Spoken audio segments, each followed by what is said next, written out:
真实的三国史其实隐藏着诸多的谜团。我们先用赤壁之战举例，当时孙权、刘备联军于建安13年在长江赤壁大破曹军，但是这场战役当我们仔细品读的时候，就会感觉到异常的诡异。因为这场战役相比较其他战役有非常多的疑点。首先就是呢，曹操当时拥有着很多谋士团队，但是他们后来为什么都失声了？这个谋士团队当时除了刘烨、满宠、钟繇等人之外尤其还有荀彧、荀攸、程昱和贾诩，这些谋士加在一起可以毫不夸张地说是完全碾压周瑜加诸葛亮的。那为什么他们当时都不说话呢？第二个，当时曹操的军队人数是孙刘联军的5倍之多，就算是出战失利，也完全可以卷土重来。因为赤壁之战并不是电视剧里所演的一场战役，而是持续了很久。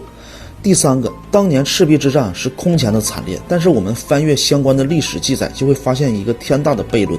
曹操、孙权、刘备3家竟然没有损失1员上将，这是不符合常理的。第四个，赤壁之战后史书记载孙权没有对周瑜、鲁肃等人进行封赏，这也很奇怪。一般来说，战争结束后，胜利方都会对将军和其他作战人员进行大肆封赏，就更不用说赤壁之战这样重要的战役了。所以历史教科书告诉我们，也许并非是真实的赤壁之战。一直以来，史学家和我们大众普遍都认为，曹操赤壁失败的原因，那是因为孙刘联军的火攻。但近年来有专家提出，赤壁之战中曹操失败是另有隐情的。他们认为，在这场战役中，当时曹操大军被一种神秘而恐怖的恶疾所感染。《三国志·周瑜传》中所记载，曹操曾去信孙权曰：“赤壁之役只有疾病，故烧船自退，横使周瑜虚获此名。”这就很有可能存在着另一种可能性，说当时曹军中有很多的将士都感染了这种神秘的恶疾。有谋士就向曹操提出，将一部分被感染的士兵秘密送入到敌方军营中，利用这种可怕的恶疾，可以兵不血刃就消灭孙刘联军。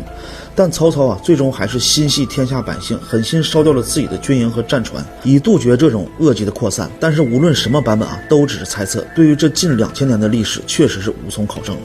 如果大家对三国这段历史感兴趣，推荐这款多职业战争的策略手游《三国谋定天下》。这款游戏真实还原了古代战场，还引入了6大职业的设定，有青囊、司仓、神行、骑佐、天公、镇军，而且还有自动铺路和预约攻城等设定。点击下方链接加入游戏吧！新玩家开服7日送125抽和强力开荒双城将徐盛、孙策。其实在三国时期有一个非常神秘的部队。当年陈寿在写《三国志》的时候他其实很推崇一个人，但是这个人在罗贯中写《三国演义》里面又提到很少。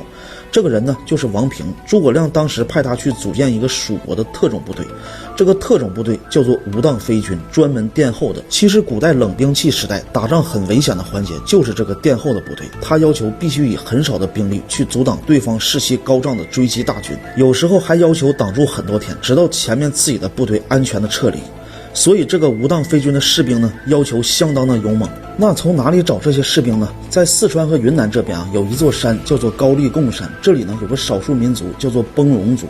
这个民族当时有一个传统，就是男孩子如果没有杀过一头熊，就不算真正的男人。而他们这个民族每年也都会选出几个英雄，怎么选呢？用刀先割断一头野牛的尾巴，把这个牛的野性充分的激发出来，然后让年轻人过去和这个野牛对打，最后把牛的某个部位切下来，这样才算得上是英雄。这个民族的人打仗从来不戴头盔，他们在战场上都是披肩散发，作战的时候也相当的彪悍勇猛。王平呢就把他们组成了为蜀国效力的无当飞军，也号称三国时期最勇猛且神秘的特种部队。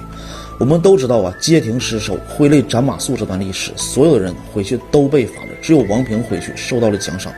当这场战役溃败后王平率领1000人无当飞军，挡住了张合整个追击大军，保护了剩余的兵力。在第4次北伐，司马懿对战诸葛亮的时候，司马懿当时派了6万精锐，就是要把这个殿后的无当飞军先给吃掉，然后自己来对战诸葛亮。但是结果20倍的兵力也吃不掉这几千人的飞军，并且在诸葛亮退军的时候，这个无当飞军又一次阻挡了司马懿的追击大军，保护诸葛亮的军队安全的撤离。最后在公元254年，姜维第7次北伐中，用5000无当飞军抵挡10万魏军，在这场战役中全部战死。